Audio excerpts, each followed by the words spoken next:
This is the Checkable Health Podcast, and we are on episode number 22, How to Protect Your Kids Online Without Being a Helicopter Parent.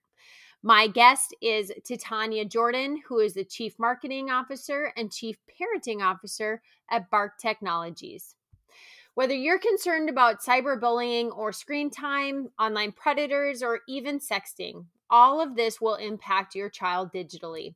And Bark Technologies was created by a parent for parents to empower them to oversee our children's behavior online. This is a Checkable Health Podcast, and we're powered by Checkable Medical. Wellness and health information is what we provide mom to empower her to be the chief medical officer for her and her family. I'm Patty Post. I'm founder and CEO of Checkable Medical, and I'm a wife and mother for nearly 19 years.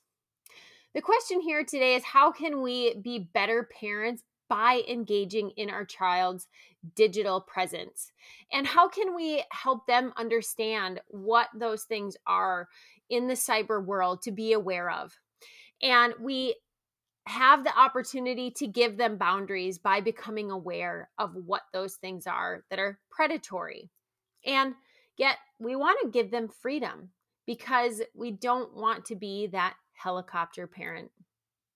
Parenting isn't an exact science, but understanding what is happening digitally will help us develop the best way to parent in a digital world. So with that, let's get into it with Titania Jordan, Chief Marketing and Parenting Officer of Bark Technologies.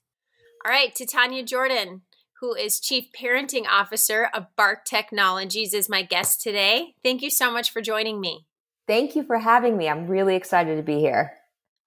Absolutely. So you have so much experience. As I said when we first jumped on, I'm like, I know you are a pro. You are on Titania's been featured on every major news network, as well as a contributor to so many different publications. And really, you are a renowned contributor in the digital parenting space. So to start out, can you share with us what that means and how you contribute and what your thought leadership is? Absolutely. So first of all, I'm a mom of a 13-and-a-half-year-old. I'm also somebody who grew up, in the 80s before we had all these wonderful gadgets and connectivity, and then quickly had to utilize it for both my professional and personal life. And we're the last generation, we being me and my peers and colleagues, we're the last generation of humans that have had that, in real life shift and then to virtual for everything. So it's a unique perspective just personally. Professionally, I've spent my career at the intersection of parenting and tech, as well as media. So my original first job ever was at the local radio station here in Atlanta. And while I was working at terrestrial radio, social media became a thing and digital became a thing, and Pandora was launching, and we were like, uh-oh. Yeah, what's going to happen to radio? Yeah, will we have jobs? So yeah, fast forward to today, where childhood today looks like no other time in history. Our children are more connected than ever. They are encountering problematic issues in people at a more frequent rate at a younger age than they ever have in the past. Their parents, their caregivers, their teachers, even their medical professionals can't relate personally because they did not grow up like this, nor are there adequate studies that have even been done to really help us navigate what exactly should we do here? How much screen time is too much? What is the right age for a child to have social media? We are just charting a lot of unknowns. And I'm spending my professional life in this space now. I'm the CMO of Bark Technologies. We help protect close to 6 million children across the nation. We are monitoring over 30 social media platforms, text messages, emails, and alerting parents and caregivers to signs of digital dangers, whether that's problematic people like online predators or bullies, or problematic content, mental health issues, anxiety, depression, suicidal ideation. It's all there, and that's what I'm dealing with every day. those things that you just covered right there, as I'm a mom of 3 as well, and my 2 boys are 18 and 16, but my daughter is soon to be 12. And so I'm guilty of sometimes just putting my head in the sand of like, oh, well, not my child. My Right. child will be fine. And they're not watching any of these things that they shouldn't. And it's, if that's rationalizing, if that's being naive, I don't know what that is. But when I first discovered Bark, it felt like Bark was the solution to rationalizing of like, okay, let's really understand what's happening with our kids. And would you share with us more of how Bark does that for parents? Absolutely. So much like you, there's a lot of things that I don't know enough about, and I should. Right now, my son has not started back to school. He's playing a video game on his PS4. I don't know what it's rated. He's probably encountering some things that I wish he hadn't. Flip side of that, I've had enough conversations with him that he knows our position on a variety of issues. He knows he can come to me. I'm a safe place. I'm not going to take it away from him, but we'll talk about it. And we have Bark on his devices and accounts so that when something really serious takes place, I'll get an alert. More on that. How does Bark work? So if your child has an iPhone, if your child has an Android, if your child has a tablet, if you are just struggling with how much time your child is spending connected to devices and accounts, if you want to let them be connected, but you don't want them to come across, let's say, X-rated content, Bark can help with all of those things. It is nuanced because every family has a different tech stack and even a different, internet service provider. And so the best way for a parent, if they're interested, to get started is to just go to bark.us. So that's not bark.com, but go to bark.us. That's our website. You can go to it from your computer, from your phone, from whatever. You sign up for a free 7-day trial, so you don't have to pay anything up front. And we'll ask you a series of questions about, how many kids do you have? What are their ages? What do they have? What sort of tech do they have? What sort of accounts do they have? And what do you want us to help you with? If we can help you with it, we will.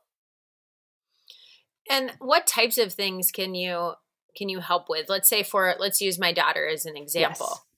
Yes. And so you said she's 12? Soon to be 12. And does she already have a smartphone?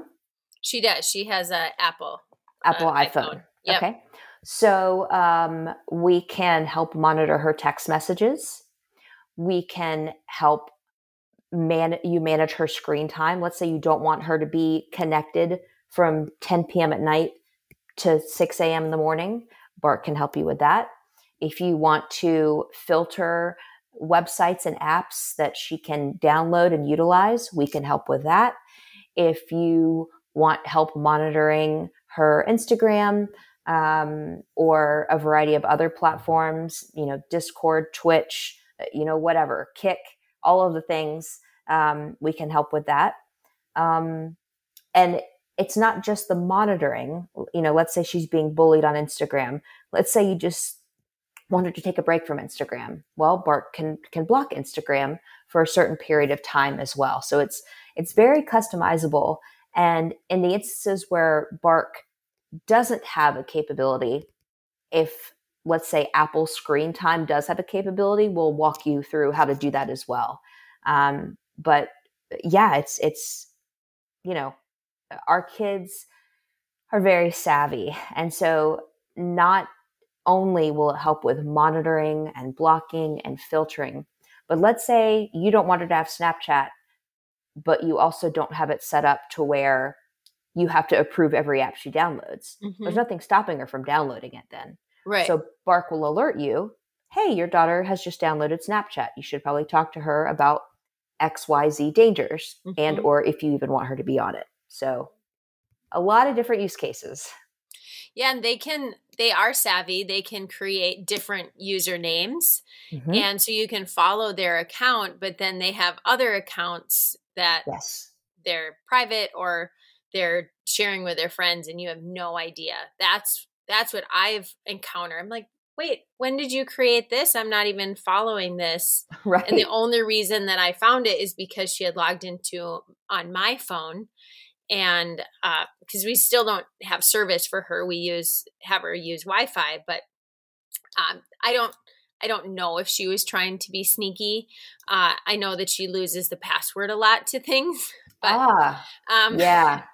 So that was a red flag to me. And that's actually how I stumbled upon Bark, because I was also talking with another colleague of mine where she was saying that her daughter, who's about a year and a half older than Lily, she said she has FOMO, and sometimes or else she feels like there are a lot of postings going on, and then she'll notice that her daughter feels sad in the afternoon. She's like, oh, why are you feeling sad? And then she'll realize that there's a group of girls that are hanging out and they're sharing everything that they're doing, and she's left out.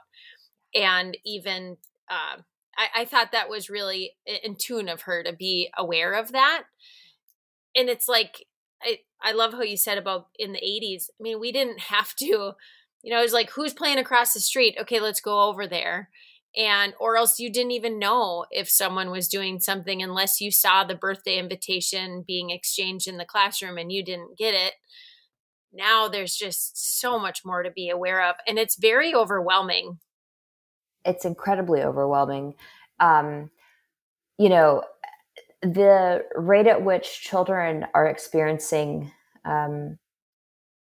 self-confidence issues, the comparison trap, how many likes, how many follows, just their appearance online that most people are, airbrushing or filtering at this point during some of the most awkward stages of their entire life, acne and weight fluctuations. And gosh, it's so difficult. And to have everything in their face, to be so pronounced when you are not included in something. Mm-hmm.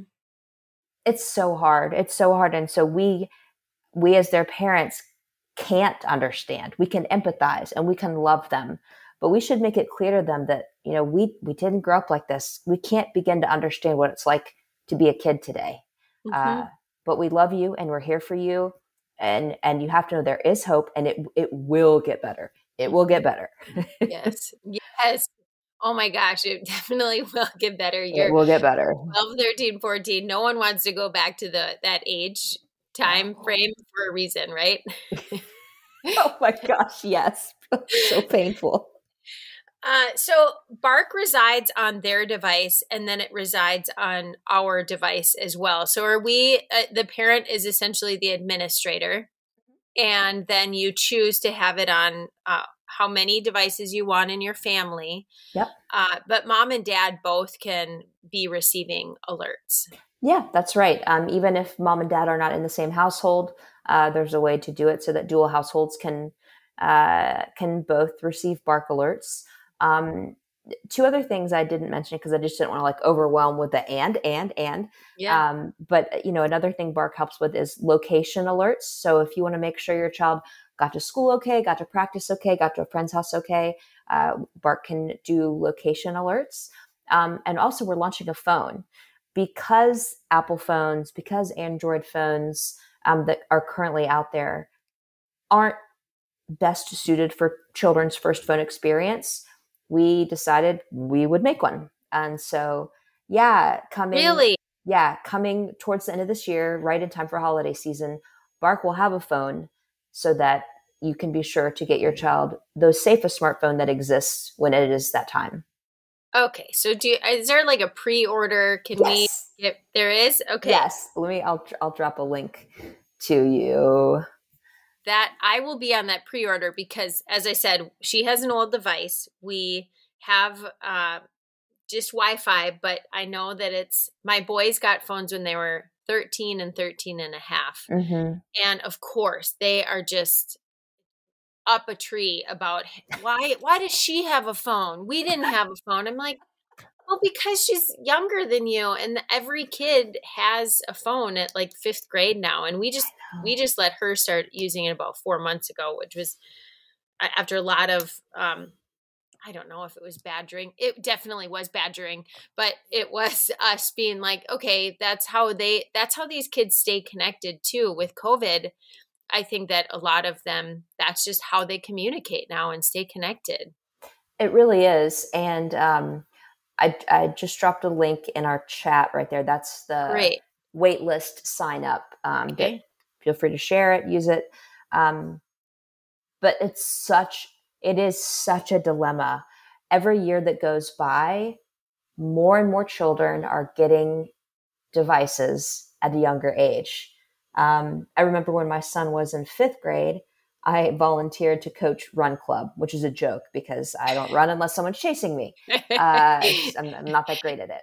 Anyway, I was in charge of the 3rd grade girls run club, and they were already on Snapchat. These 3rd grade girls were on Snapchat. Yeah. No, absolutely not. Right. And that's what scares me because it goes away. Those messages go away. The messages go away. Not only that, but there is Snap Maps inside the app that can show your real-time location to anybody you're connected with. I don't want anybody to know where my 3rd grader is. Right.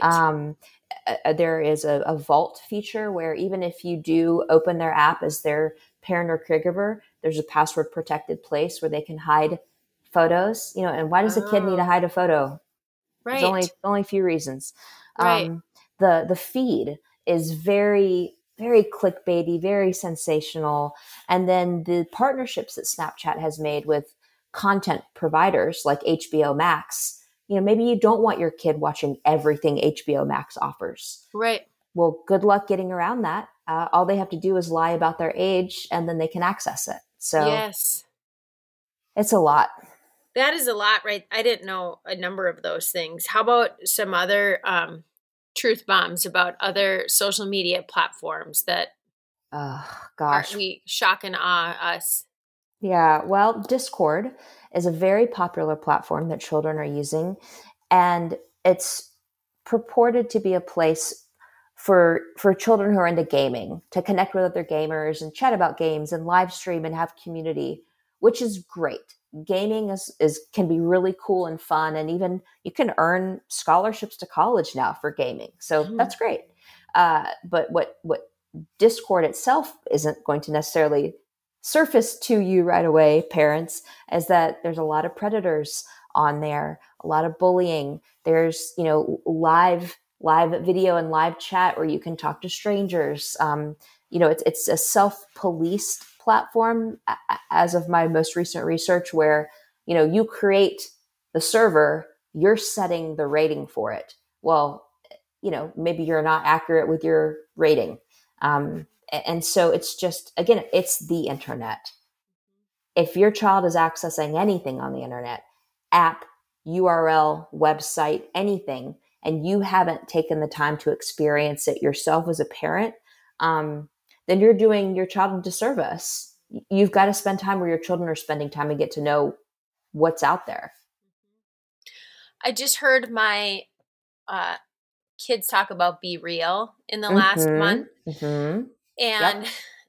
I'm curious if Bark, does it monitor Be Real? And can you share with the audience what Be Real is? Have you done research on that platform? Oh, yes. Yeah. So the Be Real app is where you share a picture with a friend at a time randomly selected by the app. And it's really cool in a lot of ways because it's trying to foster the unfiltered life, right? Like the name says it all. They want you to be real with each other, which is so cool. Mm-hmm. What's not so cool, if you're a parent or worried about your child, is that you can choose to share your picture publicly, which, you might not want your child's photo to be publicly available. There's also, just the fact that your child could add a friend that they don't know in real life, similar to other social networks. Will people send inappropriate photos on Be Real? Yep. Yeah. And then, another thing that is concerning to me is just the location. Geolocation is on by default. And so if you post your Be Real to the public discover feed, then strangers could know where you took that bathing suit shot or where you scored that soccer goal. Mm-hmm. So Does Be Real have risks like any other app? Yes. Would it be something I would rush to take off my child's phone? No. But you do need to have these conversations about being more private and not sharing something on there that you wouldn't want publicly plastered across a billboard on a highway that your grandmother drives by. Yes. Well, that is a good, I like to say, I like to use that with, would you be talking like that if grandma was sitting here? Exactly. And that's exactly right. The pictures too. Exactly. And you don't want to paint the picture that the world is just a terrible, terrible place, both in real life and virtual. Mm-hmm. So you have to have a balance of, is everybody on the internet a predator? No. Are there way more than we think? Yeah. Mm-hmm. If you don't believe me, let's Google a few stories and just show you how pervasive this is.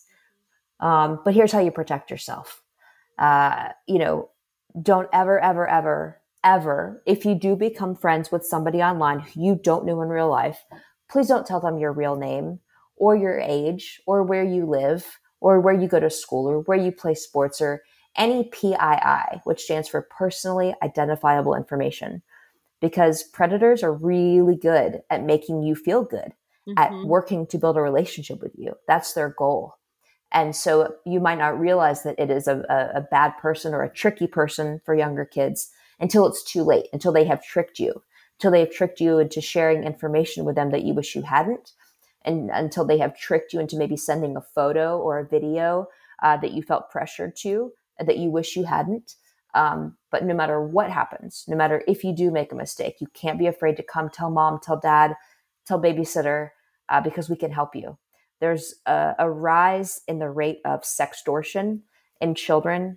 These predators are forcing children, pressuring children to send things that they otherwise wouldn't, because of veiled threats or even obvious threats that they're going to come hurt them, that they know where they live. They're going to hurt their parents. They're going to hurt their pets. And so it's really sad. It's really scary. We need to help arm our children to know that it's happening to smart kids just like them. And let's make sure it doesn't happen to them. Yes.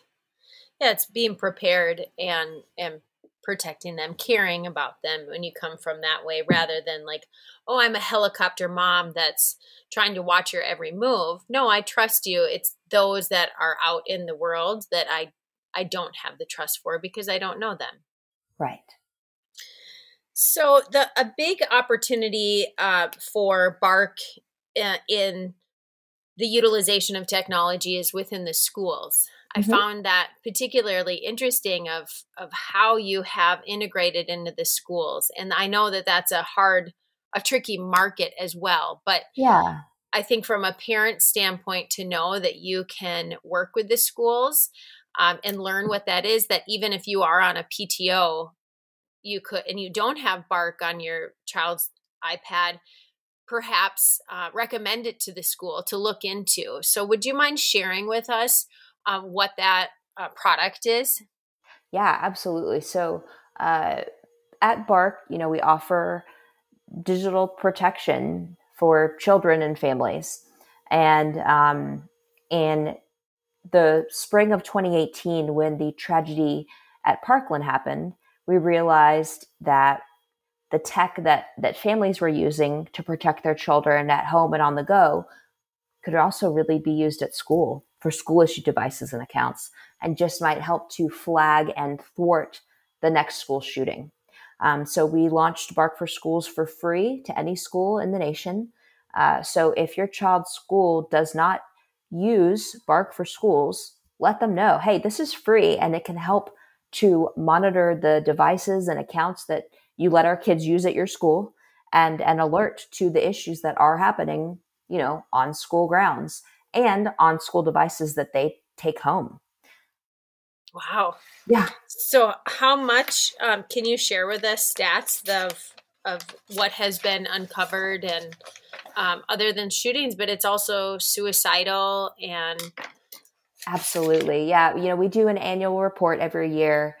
In fact, let me drop a link here in our chat, because it's hard to process this information, but it's also very important. We wanted to not just be out there telling people, your kids are in danger without some data to back it up. Just how much danger are they in? Well, in 2021, we analyzed more than 3.4 billion messages across text, email, and over 30 apps and social media platforms. And here's what we found. In 2021, we saw a 25% increase in alerts for self-harm and suicidal ideation among kids 12 to 18 as compared to just 2020. And it's really hard to hear, but if you don't already know that suicide is the second leading cause of death in children, you absolutely must know that. You need to not be afraid to talk to your children about this issue. Don't be afraid to use the word suicide. Using the word suicide isn't going to make your child more likely to entertain the thought of it. In fact, it helps to reduce the stigma around the scariness of the issue. Sexual content is another thing that BARC flags for. Close to 70% of tweens and 90% of teens encountered nudity or content of a sexual nature online. One middle school principal told me not too long ago that sexting was the new first base for children, which was very jarring to hear. But again, something I realized, okay, I need to talk to my fifth grader about this before he sends something or receives something that makes him in possession of child sexual abuse material. Anxiety, it's no secret that children are very anxious. They're dealing with depression. They are seeing images and video and conversations surrounding drugs and alcohol and violent content. 72% of tweens, 85% of teens experienced bullying. As a bully or victim or witness, disordered eating is also an issue that can be exacerbated by what's in their feed, what the algorithm is serving to them. Close to 10% of tweens and 21% of teens encountered predatory behavior from someone online. And it only takes 8 minutes for a predator to form a bond with a child without ever having meeting that child in real life. And last year, there was a 97.5% increase in online enticement reports, according to NCMEC. That's the National Center for Missing and Exploited Children. So there's a lot more in the annual report. I'll pause there because I just threw a lot at you.